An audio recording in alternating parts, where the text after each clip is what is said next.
reaching into the stratosphere. Because the bomb was exploded high above the ground, the greatest part of its harmful radioactive material was dissipated in the stratosphere. As a result, the area under the explosion was relatively free from radioactivity. Persons entering Nagasaki shortly after the explosion to do rescue work sustained no ill effect or injury.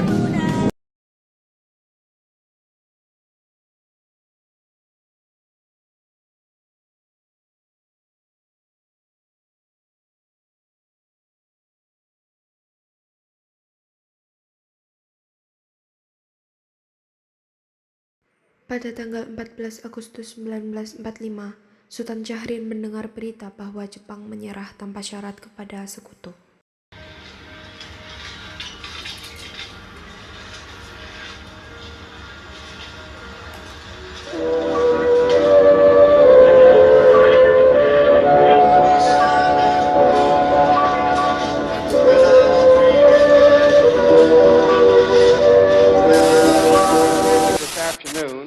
A message from the Japanese government in reply to the message forwarded to that government by the Secretary of State on August 11th.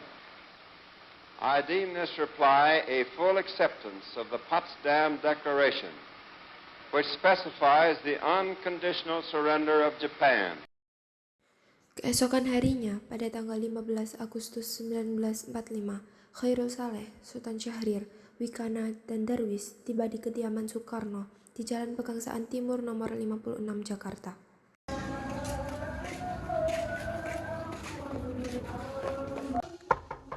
Assalamualaikum, Bung. Waalaikumsalam. Ada apa kalian kemari? Kami membawa suatu kabar yang sangat penting. Baik, silakan masuk. Silakan duduk. Ada apa kalian kemari? Ada masalah apa? Jadi begini, Bung. Kami telah mendengar bahwa Jepang menyerah kepada sekutu, dan kami, para golongan muda, ingin Bung Karno dan Bung Hatta segera memproklamasikan Indonesia. Kita tidak bisa memproklamasikan kemerdekaan ini. Saya tidak suka bertindak sendiri. Itu semua hak PPKI. Tapi, Bung, kita tidak mungkin membahas persoalan kemerdekaan Indonesia kepada PPKI, karena PPKI adalah buatan Jepang, dan kemerdekaan Indonesia harus usaha dari rakyat sendiri, bukan dari bangsa lain. Bukan begitu, kita seharusnya memproklamasikan kemerdekaan dengan PPKI, karena PPKI merupakan badan pengurus kemerdekaan. Apa kita harus menunggu Jepang untuk kemerdekaan bangsa ini? Kita harus bisa, kita harus bangkit untuk memproklamasikan kemerdekaan ini. Maafkan saya, tapi kekuatan kita yang sekecil ini tidak dapat mengalahkan Jepang. Tapi semakin cepat kita memproklamasikan, semakin cepat pula kita mengakhiri penderitaan rakyat, dan inilah yang ditunggu oleh bangsa kita. Baiklah, tapi beri kita waktu. Baiklah, kalau begitu kami pamit. Karena masing-masing mempertahankan pendapatnya, mereka berpamitan dan meninggalkan kediaman Bung Karno dengan wajah kesal. Sore harinya, golongan muda mengadakan rapat untuk membahas kemerdekaan tanpa adanya pihak dari Jepang. Assalamualaikum saudara-saudara. Waalaikumsalam. Di sini saya membawa berita penting. Jepang telah menyerah kepada sekutu. Oleh karena itu, Indonesia sekarang telah kekosongan kekuasaan. Kita harus mendesak golongan tua terutama Soekarno untuk memproklamasikan kemerdekaan ini. Benar itu, Jepang sudah tidak terikat dengan kita. Kita harus memanfaatkan momen ini. Tapi Bung Karno dan Bung Hatta mempertahankan pendapatnya untuk kemerdekaan Indonesia diputuskan oleh PPKI. Sedangkan kita tidak ingin kemerdekaan Indonesia diputuskan oleh PPKI. Mengapa mesti begitu? Karena PPKI adalah bentukan Jepang. Kita tidak ingin proklamasi kemerdekaan diikut campuri oleh bangsa lain. Baik, kita sepakat kemerdekaan ini akan diproklamasikan kita sendiri tanpa campur tangan Jepang. Yang dibilang Bung Syahrir itu benar. Kemerdekaan adalah hak dan persoalan yang harus segera diproklamasikan. Oleh karena itu, kita harus segera meminta Bung Karno dan Hatta untuk sesegera mungkin memutus hubungan dengan Jepang. Bagaimana? Semua setuju? Setuju. Kalau begitu, kalian semua harus pergi ke kediaman Bung Karno dan Bung Hatta untuk membawa mereka ke Rengas Dengklok agar terhindar dari pengaruh Jepang. Assalamualaikum. Waalaikumsalam. Ada apa kalian datang sepagi ini? Kami bermaksud di sini ingin membawa Bung Karno dan Bung Hatta ke tempat pengasingan. Kami akan membawa Anda ke Rengas Dengklok untuk diasingkan sementara untuk menghindari pengaruh Jepang. Dan sebaiknya Ibu Fatmawati ikut kami juga. Baik, beri kami waktu untuk bersiap. Assalamualaikum.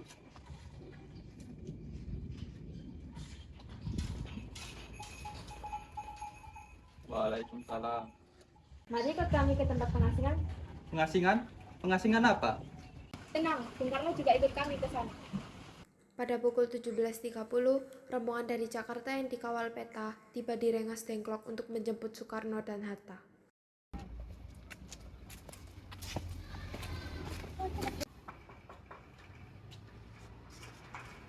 Apakah Anda tahu di mana keberadaan Bung Karno dan Bung Hatta?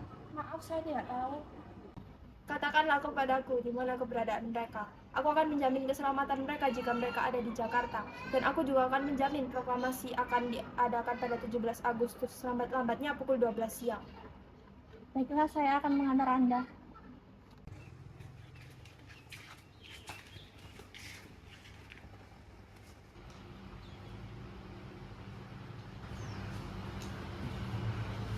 Syukurlah kalian semua baik-baik saja. Jadi, bagaimana keputusannya? Ya, kita setuju. Kalau proklamasi kemerdekaan Indonesia dilakukan tanpa campur tangan Jepang.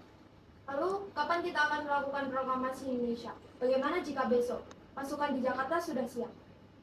Ya, kalau begitu besok kita akan melaksanakan proklamasi kemerdekaan.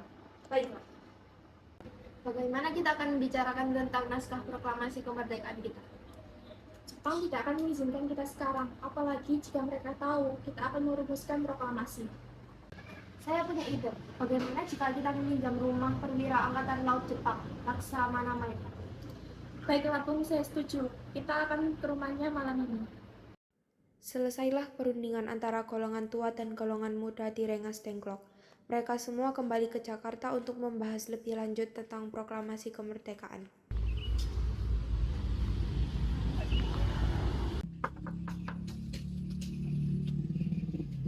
Mohon maaf mengganggu sore Anda. Kami di sini ingin meminjam tempat untuk membicarakan proklamasi kemerdekaan. Apakah kalian boleh meminjam rumah Anda? Bisa. Kalian bisa menggunakan rumah saya. Silakan masuk. Bisakah kami meminjam pena dan kertas Laksamana? Bisa. Sebentar saya.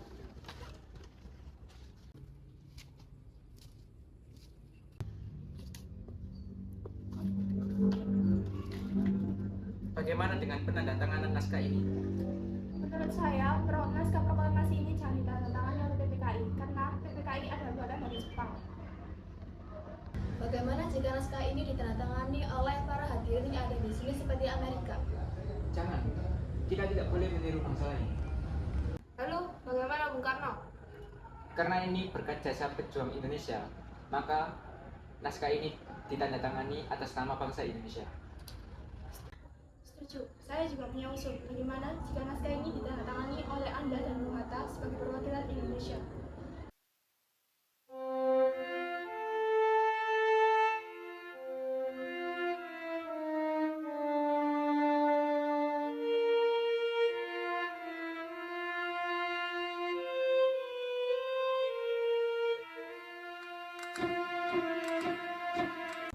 Kalau begitu, Sayuti, tolong ketik naskah ini. Baik, akan saya kerjakan. Setelah berunding di rumah Laksamana Maeda, Soekarno pulang dan meminta tolong kepada Fatmawati untuk menjahit bendera Indonesia. Assalamualaikum. Waalaikumsalam. Bagaimana? Semuanya lancar? Alhamdulillah, semuanya lancar. Alhamdulillah, semua ini berkat Gusti Allah karena memberikan jawaban untuk memproklamasikan kemerdekaan bangsa ini. Besok, kami akan melaksanakan upacara bendera dengan diiringi lagu yang dibuat oleh Bung Supratman. Bagaimana dengan benderanya? Astagfirullah, saya lupa. Apakah kamu bisa membuatnya untuk kita? Bagaimana kalau bendera berwarna merah dan putih saja? Karena melambangkan bentuk warisan Majapahit dan simbol keberanian dan kesucian. Makna dan filosofi yang bagus. Baiklah, tolong cairkan bendera dengan sederhana untuk kami kibarkan besok pagi. Baiklah, saya juga punya ide. Bagaimana jika kita namakan benderanya menjadi Sangsaka Merah Putih? Ide yang bagus. Baiklah, nama bendera tersebut adalah Sangsaka Merah Putih.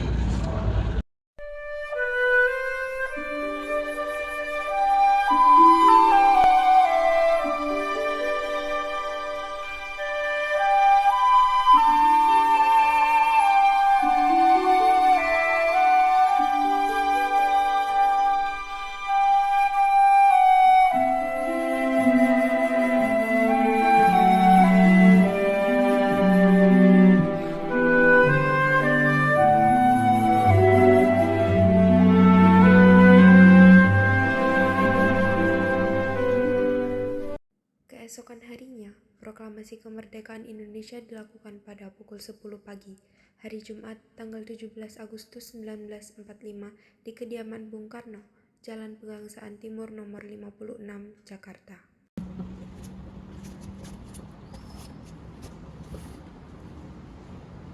Tolong kibarkan bendera ini sebagai tanda kesetiaan kepada bangsa. Siap, Bung. Saya akan mengibarkan bendera ini. Laksanakan. Laksanakan. Latif Sud.